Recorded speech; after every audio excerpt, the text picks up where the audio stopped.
দেখো, ভারতবর্ষে মুসলিম আক্রমণের শুরু হয় 1000 সাল থেকে শুরু হয়, কিন্তু আমাদেরকে মাউন্ট আবু পর্বত এখানটায় মাউন্ট আবু পর্বত ছিল এখানটায়। হ্যাঁ, মাউন্ট আবু পর্বত এখানটায় ছিল। এখানটায় চারটে ধর্ম মানে চারটে বংশ গুরুত্বপূর্ণ হয়।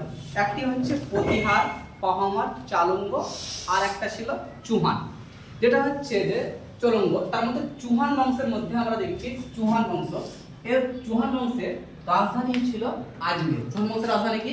আজমির। এর অনেকগুলো রাজা হয়েছে, কিন্তু তিনটে বংশ আমরা সব থেকে মনে রাখছি। একটা হচ্ছে এই চুহান বংশের প্রতিষ্ঠান করে বাসুদেব। কে প্রতিষ্ঠান করে? বাসুদেব হচ্ছে প্রতিষ্ঠা করেন বাসুদেব। দুই নম্বরে হচ্ছে এটি হচ্ছে আরোর রাজ হচ্ছে দ্বিতীয় রাজা। কে হয়? দ্বিতীয়। এরপরে কিন্তু মানে অনেকগুলো পর্বত চলে আসে, রাজা কিন্তু ওর দেখবো না। শেষ রাজা হয় পৃথিবীরাজ চৌহান। পৃথিবীরাজ চৌহান, পৃথিবীরাজ 3 হচ্ছে চৌহান।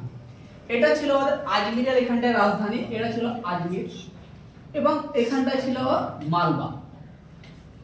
এবার গুরুত্বপূর্ণ দেখো, মোহাম্মদ গৌরীর সঙ্গে ভারত যখন আসে, তখনই আজমিরে পৃথিবীরাজ চৌহান, আমি শুধু পি দেখলাম, হ্যাঁ, পৃথিবীরাজ চৌহান, আর এখানটায় আমি জয় লেগে জে লিখলাম, হ্যাঁ, পৃথিবীরাজ চৌহান আর জয়চাঁদ, এরা কিন্তু দুই বন্ধু ছিল। কি ছিল? দুই বন্ধু ছিল। এবার মোহাম্মদ গৌরী যখনই প্রথম তারানের যুদ্ধ হয়, মোহাম্মদ গৌরী ভারত যখন আসে 1191 প্রথম তারানের কিন্তু যুদ্ধ হয়। প্রথম তারানের যুদ্ধে কি হয়? মোহাম্মদ গৌরীর সঙ্গে কার সঙ্গে যুদ্ধ হয়? এখানটায় আমার পৃথিবীরাজ চৌহান প্লাস জয়চাঁদ।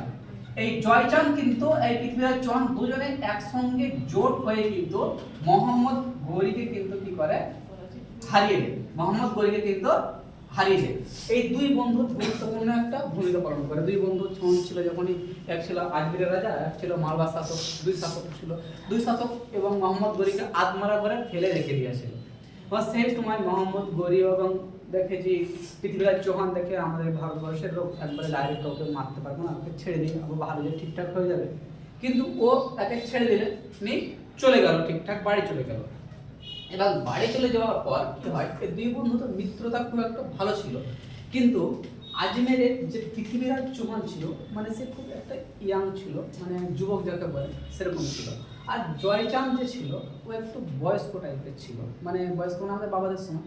আর একটা কিন্তু এখানটায় কি ভুল হয়, পৃথিবীরাজ চৌহান জয়চাঁদের বাড়িতে যায়, এবং বাড়িতে যাওয়ার পর যাওয়া আসা করে, একটা দেখতে সুন্দর, এবং পরে একটা মেয়ে ছিল, এবং মেয়ের সঙ্গে কি হয়, আস্তে আস্তে যাওয়া আসা করতে করতে বন্ধুত্ব করার পর প্রেম হয়ে যায়।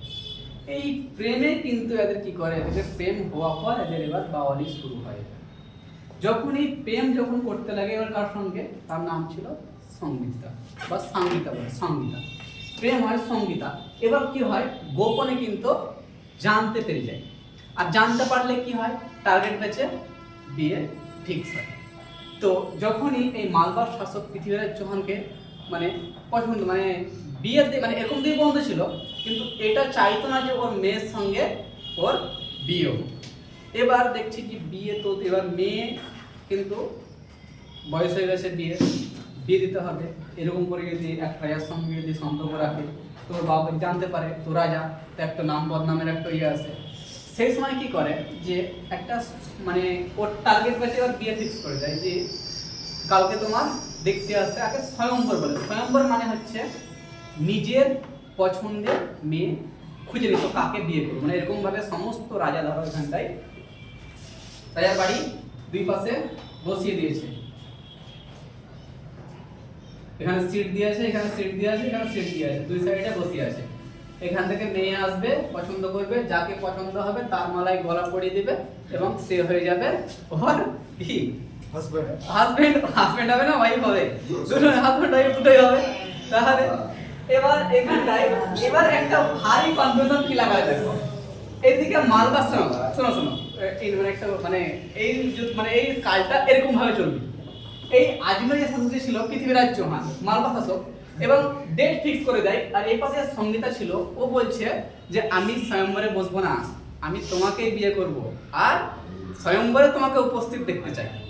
এবার দেখছে যে পৃথিবীরাজ চৌহান আমি যদি না যাই তো প্রেম করেছি, মান সম্মানের ব্যাপার, সারা জীবন বলবে যে রাজার কাছে চলে যাবে যে আসেনি। বলছে যে ওর একটা ভুল হয়েছিল। কিরকম ভুল?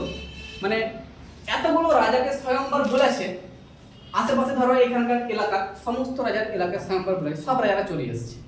এবার সেই টাইমে চিঠি লিখে বলছে স্বয়ংবর যখন আসবে সেই সময়তে আমাকে কিন্তু তোমাকে নিয়ে যেতে হবে। এবার দেখছে যে না যদি যায় চিঠি পেয়ে যাচ্ছি, আত্মহত্যা করে দেবে না কি করবে ঠিক ঠিকানা নেই, তো যেতেই হবে। কি করে পৃথিবীরাজ চৌহান চলে যায়। আর তার মধ্যে মানে যে পৃথিবীরাজ চৌহান যে সংহিতা ছিল তার একটু মানে কষ্ট হয়েছিল। এতে যে স্বয়ংবর হয়েছিল তো যে বাড়ির গেট হয় সেই গেটে পৃথিবীরাজ চৌহানকে দারোয়ান হিসাবে উপস্থাপন করেছিল যে সে দারোয়ান হিসাবে। আর সেই দেখে ওর রাগ হয়ে যায়, আমার ওর কি করে রাখতে পারে, রাগ হয়ে যায়, আমি আজই পালান যাব এবং চলে আসে। এবার সেই সময়তে স্বয়ংবর চলা উপস্থিতিতে পৃথিবীরাজ চৌহান কি করে তুলে নিয়ে চলে যায়। এবার তখনই মালবার শাসক জয়চাঁদ অপমান, কিরকম অপমান, এদিকে এরা বলছে তোমার মেয়ে যদি চলেই যাবে তা আমরা এখানে ডেকেছিল। এরা সব মেকআপ করে দাড়ি মুছ কেটিয়ে একবার ঠিকঠাক জামা প্যান্ট পরে শেরওয়ানি পরে চলে যাচ্ছে। তোমার মেয়ে অন্য সাথে ফেসি আছে কেন আমাদেরকে ডেকেছিল অপমান করার লাগি। এদিকে মালবার শাসক জয়চাঁদ দেখি বম হয়েছে যে যদি পেয়ে যায় পৃথিবীরাজ চৌহানকে তো জব করবো, যে কোনো পিঠির বাপ ভেবে নাই, যদি সামনে যদি পেয়ে নেয় যদি রাতের মধ্যে তাহলে তো ওকে কচু কাটা করবো, জব করবো, মারতে মারতে ওকে স্যাড করে দেবো। এই দেখছে যে ঘোড়ায় চেপে নিয়ে এসে একবারে হিরোর মতন নিয়ে চলে গেছে। এক হচ্ছে অপমান, আর হচ্ছে বাপের রাগ, বলছে ছোট থেকে বড় করলাম, বড় করার পর সমস্ত যত রকম যা লাগে দুঃখ সুখ সব কিছু সময় দেখলাম, আজ আমাকে আমার বেটি এরকম ভাবে এতগুলো রাজার সঙ্গে অপমান করলো, আমি পৃথিবীরাজ চৌহানকে ছাড়বো না। এবার কি করে এই মালবার যে শাসক ছিল এ বলছে যে আমি তো হারিয়েছিলাম, কাকে হারাইছিল প্রথমে দুই বন্ধু মিলে মোহাম্মদ গরিকে। এ বলছে ঠিক আছে আমি তো একাই পারবো না পৃথিবীরাজ চৌহানকে মারতে, চলো এবার আমি আমার দুশ্মনকে বন্ধ করি। তাহলে শত্রুকে বন্ধ করি। যে জয়চাঁদ যে ছিল এখানে, জয়চাঁদ যে ছিল ও ডাকতে গেল, কাকে ডাকতে গেল? এই জয়চাঁদ মোহাম্মদ গরিকে। মোহাম্মদ গরি ছিল আফগানিস্তানে, ডাকতে গেল বলছে এসো কাকে মারবো? বলছে পৃথিবীরাজ চৌহানকে। পৃথিবীরাজ চৌহানকে বলছে তাই নাকি? কবে বন্ধুত্ব ভাঙলো?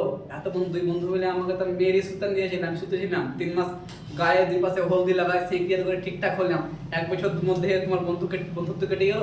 না আজ রাতেই হবে। যখন কারো বেটি পালান যায় তখন রাস্তায় প্রথমে একটা মাথায় ফেটা বাঁধে ঘুরে বেড়ায় যে আজ ওকে পেলে পরে ছাড়বো না। তার সঙ্গে বন্ধুকে ডাকে, কে কে ছিল ডাকে, ঠিক একই রকমের আগে বলছে না কালকেই হবে যুদ্ধ, কার সঙ্গে? পৃথিবীরাজ চৌহান। এবার আস্তে আস্তে আস্তে ঠিক 1 বছরের মধ্যে এখানে 1100 তো হলো, এবার এটা প্রথম হলো, এবার 1192 এবার কে হলো ঠিক উল্টো হয়ে গেল। এবার সে মোহাম্মদ গরি প্লাস জয়চাঁদ কাকে হারাতে গেল? পৃথিবীরাজ চৌহানকে। পৃথিবীরাজ চৌহানকে কিন্তু ও দেখলো না যে বিয়ে করে নিয়ে আসে আমার বিটির ও হাজবেন্ড, সেটাও কিন্তু ও দেখলো না। একে কিন্তু এলিমেন্ট করে দিল, কাকে? মেরে দিল পৃথিবীরাজ চৌহানকে। তাহলে মোহাম্মদ গরিকে কি আমরা ভারতবর্ষে এসেছিল না আমরা ডাকতে গেছিলাম? ডাকতে গেছিলাম। ও যখন ডাকতে এখন গেছি তখন বঙ্গবন্ধু আস্তে আস্তে আসতে শুরু করবে। এবার আমরা তো নিজে থেকে ডেকেছি। আমরা যদি এখানটায় একটা গল্প প্রেম করেছে ভালো করে অনুষ্ঠান করে আরেকটু বিয়ে দিন ঝামেলাই হতো না, না আসতো বাবর হুমায়ুন, কোনো গল্পই আসতো না। 300 বছর গোলাম হতে বেঁচে যেতাম, কি করে বাঁচতাম না আমরা বলি 300 বছর। এই মোহাম্মদ গরি কিন্তু জয়চাঁদের সঙ্গে মিশলো এখানটায়, দেখলো যে দেখছি যে এসে মোহাম্মদ গরি ব্যাপার আলাদা, যে কি ব্যাপার নিজের জামাইকে শ্বশুর মারা করাছে, এরকম নিষ্ঠুর হতে পারে? নিয়ে দেখছি যে এর সঙ্গে তো বেশি দিন সম্পর্ক রাখা যাবে না। ঠিক 2 বছর পর তারায়ণের 3য় যুদ্ধ, তারায়ণের কি 3য় যুদ্ধ বলছে মোহাম্মদ গরি আবার কাকে কি করলো?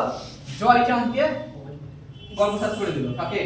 মোহাম্মদ গরি জয়চাঁদকে কি করলে? তুমি তোমার জামাইয়ের হলে না, তোমার বিটির হলে না, তুমি আমার সঙ্গে বন্ধুত্ব ভাব করে থাকতে পারবে? এমন এমন কেউ তোমাদের বন্ধু আছে দেখবে যে তোমার কথা নিয়ে অন্য জনকে বলে দেয়, কথা নিয়ে অন্য কথা লাগালাগি করে। তো ঠিক একই রকম ভাবে বলছে যে তোমরা 2 বন্ধু ছিলে, শত্রু হলো পর আমাকে ডেকে নিয়ে এলে, আমাকে বন্ধুত্ব করলে, এরপরে কোনো গ্যারান্টি নেই যে রাতের মধ্যে আমাকে খাবারে ডাকবে, বিসমার কি নিয়ে এলে ফেলে দেবে? কোনো গ্যারান্টি আছে কি? No risk. মোহাম্মদ গনি চালাক, নো রিস্ক, আমি রিস্ক নিব না। তার জন্য চান্দোয়ারের যুদ্ধ 1194 কি করলো যে পৃথ্বীরাজ এই জয়চাঁদকে কি করলো? মেরে দিল, হারিয়ে দিল। এবার হচ্ছে মোহাম্মদ গনি কি করলো যে এবার ও দেখছি যে আস্তে আস্তে তো কবজা হয়ে গেল। এবার আস্তে আস্তে যখন হয়ে গেল তখন হচ্ছে এখানে তো থাকতে হয়। এবার আস্তে আস্তে ওর বংশ সব চলে এলো। এত লুটপাট করলে, লুটপাট করার পর মোহাম্মদ গনি আসতো তো লুটপাট করতো। লুটপাট করার পর যে সমস্ত মানে এত বস্তায় ভরে ভরে নিয়ে যেত যে গাড়িতে নিয়ে যেত, পড়তে পড়তে যেত, তা কুড়াতো না। কারণ ভারতবর্ষের মন্দিরে এত সোনা থাকতো সেই টাইমে, মানে অগাধ। আর লুট করতে তো মন্দির ভাঙতেই হবে। আমি যদি এখন টাকা কোথায় আছে ব্যাংকে, আমি যদি বলি লুট করবো তো ব্যাংক তো আমাকে ভাঙতেই হবে। তাহলে বাধ্য হয়ে বলে মন্দির ভেঙে যেতে বাধ্য হয়ে ভাঙতে হয়েছে। তো তুমি সোনার মন্দিরের ভিতরে যদি সোনা রাখবে তো সেটা ভাঙতে হবে। এখন যদি ব্যাংকে যদি চুরি হয়, চুরি ব্যাংকে হবে না তো কোথায় হবে? হবে নিশ্চয়ই ব্যাংকে চুরি হবে। তো মন্দিরের ভিতরে সোনা রেখা ছিল, ভেঙে নিয়ে যাচ্ছিল। আর মোহাম্মদ গনি যেখানে আফগানিস্তান, সেখানে মহান ব্যক্তি। কারণ মহান ব্যক্তি কারণ এখান থেকে সব রুটি পুটে নিয়ে যেত। তো ওইখানে সব দান করতো, এই লাও তুমি লাও, তোমার কি দরকার, এক ভরি দু ভরি সোনা আনলাম। ওইখানে দাতা হয়ে যেত। ওইখানে যাও। নরেন্দ্র মোদী কি করে যদি মনে করেন এই যে সমস্ত বাংলাদেশের পাকিস্তানের মানুষকে ধরে নিয়ে আসবো, তোমাদের প্রত্যেকের বাড়িতে একজন করে পাঠিয়ে দিব, তোমার কাপড় কাচবে, তোমার থালি মাজবে। তোমরা নরেন্দ্র মোদী এসো, তোমাকে আরেকবার ভোটে জিতাবো, হবে কি হবে না? তোমরা যদি বলা হয় নরেন্দ্র মোদী যদি বলে আমি বিদেশ থেকে টাকা নিয়ে আসবো, আমার দেশের লোককে কাজ করতে হবে না, বসে বসে খাওয়া, তোমরা কি বলবে? নরেন্দ্র মোদী হ্যাঁ ঠিক কাজ করছে। ঠিক যদি মমতা ব্যানার্জি যদি পশ্চিমবঙ্গে করে বাইরের রাজ্য থেকে সমস্ত টাকা পয়সা নিয়ে আসবো আর আমার রাজ্যগুলোকে বসে বসে দেবো, আমরা তো চাইবো মমতাকে, নরেন্দ্র মোদীকে চাইবো। ঠিক ওইখানকার মানে যে স্থানীয় লোকেরা ছিল, বাবার পরিবার ছিল, ওকে খুব ভালোবাসতো মোহাম্মদ গনিকে। কারণ ও লুটে ফুটে নিয়ে যেত আর দান করতো। যেমন তুমি যদি রাস্তায় পরিবাও টাকা, তো লোককে বিলাতে তো খুব মজা লাগবে, মজা লাগবে না? সেরকম লুটে ফুটে নিয়ে যেত। এবং সে চলে আসে এবার কোথায় হচ্ছে ভারতবর্ষে আসে। এবার তার কিন্তু মোহাম্মদ গনি কিন্তু এন্ট্রি করে গেল ভারতবর্ষে। আস্তে আস্তে আমাকে যাবো, কিন্তু আমরা এবার লাস্ট ফেজে যাবো, তখন পরপর আবার সাল লিখবো কোন কোন এসে এসেছিল। কিন্তু এখন আমরা একটু জানবো যে যখনই চলে গেল, যখনই চলে আসার পর মোহাম্মদ গনির 3টে ছিল, দাস ছিল। একটা নাম ছিল আইবক, মানে প্রিয় সৈনিক ছিল। দাস মানে কি? সব সময় প্রিয় ছিল। মোহাম্মদ গনি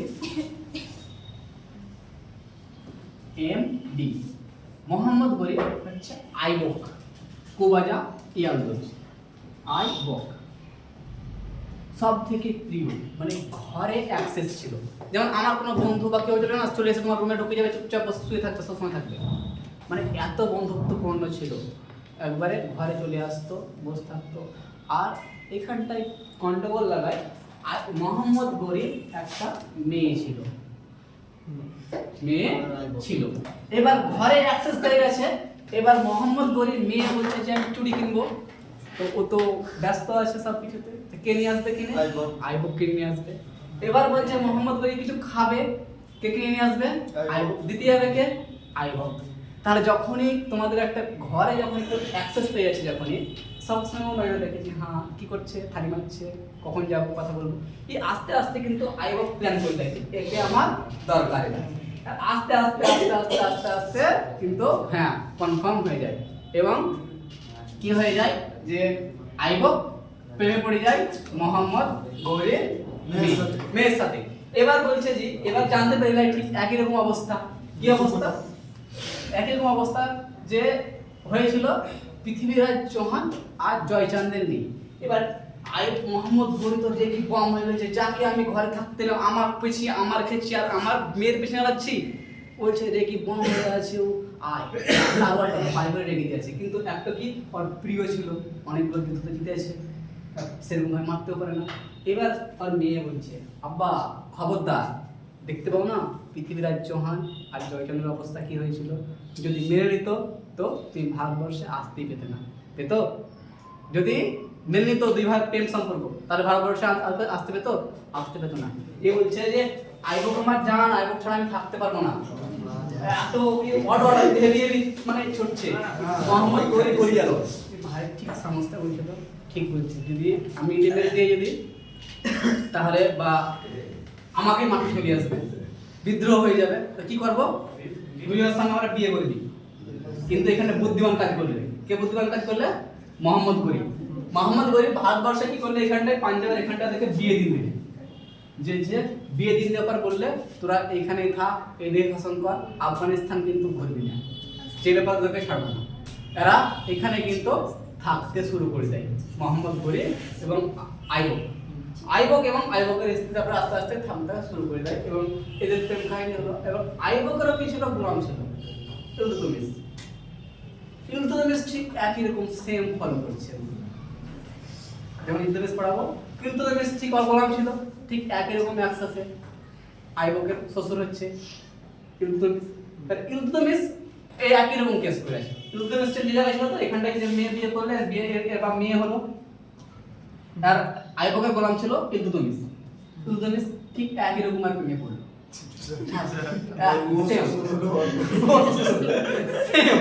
সেম পজিশন একবার এরা সেম পজিশন এদের মেয়ে হলো রাজিয়া সুলতান ভারতবর্ষের প্রথম রাজিয়া সুলতান ও ফ্রেন্ড আছে বা দুজনের সাথে এরা তো রেকর্ড করেছে একজনের সাথে কিন্তু মেয়ে বলছে আমি কি করে একজন রাখবো আমি দুটো লিখবো ইয়ালদাজ আর কুবাজা মানে একটা হচ্ছে সীমানা বিস্তার করার জন্য একজনকে রেখেছে এক হচ্ছে ই করার জন্য মানে পুরো যদি মুঘল কাল দেখা হয় এরপরে মুঘল কালে যে বাবর কাল দেখবো ঠিক একই রকম সেম প্রসেস চলছে বিয়ে হতেই থাকবে আর সম্পর্ক বাড়তেই থাকবে কিন্তু এই সম্পর্ক হয়ে আমরা আস্তে আস্তে আস্তে কিন্তু আমরা কি করলাম মুঘল কালে ঢুকতে পারলাম কোনখানে বুঝতে পারলাম কোনখানে ঢুকলাম মুঘল কালে আমরা এই কালে গোলাম বংশে আমরা আইবকে ঢুকলাম কি করি আমরা এখানে মেন রিজনটা দেখো ঢুকলাম কোথায় আমরা এখানে একটা যেমন একটা আছে বাঁধ এখানে আমরা বাঁধ ধরবো না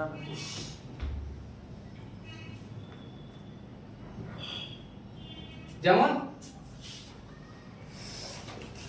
এটা ছিল প্রাচীন ইতিহাস এটা ছিল কি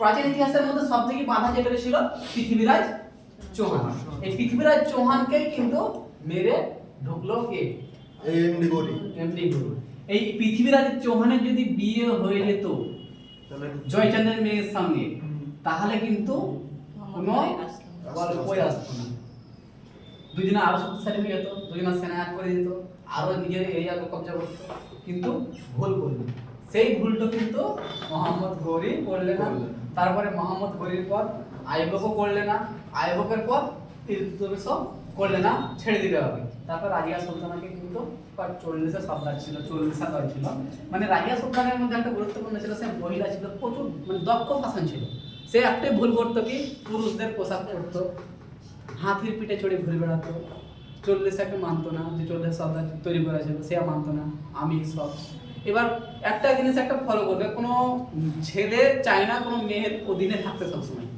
আর 40 দল ছিল এটা সব মেয়ে ছিল মানে অর্ডার করতে যাও এদিক তুমি যাও এদিক তুমি যাও ওরা মাথা নেমে করে জি এমনি করতো এবার কি বললো ওই 40 দলের মধ্যে একটা ষড়যন্ত্র করে ওকে মেরে দিল তারপরে আস্তে আস্তে খলজি বংশ তুমরা বংশ লোদি বংশ আস্তে আস্তে লোদি বংশের পরে তখন লোদিটা আবার যে ঠিক একই ভুল করেছে একবারে যেরকম জয়চাঁদ যেরকম মোহাম্মদ গরিকে ডেকেছে সেরকমই ইব্রাহিম লোদি বাবরকে ডেকে দিয়েছে এসো আমার চাচাকে মারা হবে যেমন তোমার বাড়িতে ঝগড়া হবে তোমার চাচাকে মারার লেগে তোমার বন্ধুকে ডাকবে তো সেম প্রসেস ফলো করছে নিজের চাচাকে মারার জন্য কাকে ডাকছে বন্ধুকে ডাকছে বন্ধু সবসময় কিন্তু আপন হবে না ও ফাঁক পেলে তখন বলে তুই নিজের বাপ চাচা হবে না তো আমার কি করে হবে এখানে 3-4টে কোশ্চেন গুরুত্বপূর্ণ প্রথম তারানের যুদ্ধ কত সালে হয়েছিল কার সঙ্গে কার মোহাম্মদ গরির সঙ্গে জয়চাঁদ তাহলে মোহাম্মদ গরি প্লাস পৃথিবীরাজ চৌহান পৃথিবীরাজ আর দ্বিতীয় হয়েছিল 1192 কার সঙ্গে কার মোহাম্মদ গরি জয়চাঁদ ভার্সেস পৃথিবীরাজ চৌহান কে মরলো পৃথিবীরাজ চৌহান তৃতীয় চতুর্থ কার হলো তৃতীয় হলো 94 কে মারলো মোহাম্মদ গরি জয়চাঁদকে নিজে মেরে যাও তুমি আমার বাপ বেটির হলো না তো বন্ধুর কি করে করতে পারবে তোমাকে সাইড করে দিলাম। এবার আস্তে আস্তে মোহাম্মদ ঘুরি ছেড়ে দিলে এবার ভারতবর্ষে মুসলিম আসতে শুরু করলে। এবার আমরা পরের দিন থেকে আমরা বাবর থেকে আমরা বাবর বলছি আমরা আইবক থেকে শুরু করবো আস্তে আস্তে। আইবক তারপরে হচ্ছে ওর যে ছেলেগুলো আছে এখন আস্তে আস্তে আস্তে আস্তে যাবো। লিমিটেড কিছু কোশ্চেন আছে সেগুলো তোমরা আলোচনা করে পড়বে। এখানে তোমরা কোশ্চেন দেখো, কোশ্চেনটা অ্যান্সার যেটা বললাম সেটা লিখো। প্রথম তারায়ণের যুদ্ধ, প্রথম তারায়ণের যুদ্ধ। ক্যামেরাটা অফ করে দাও।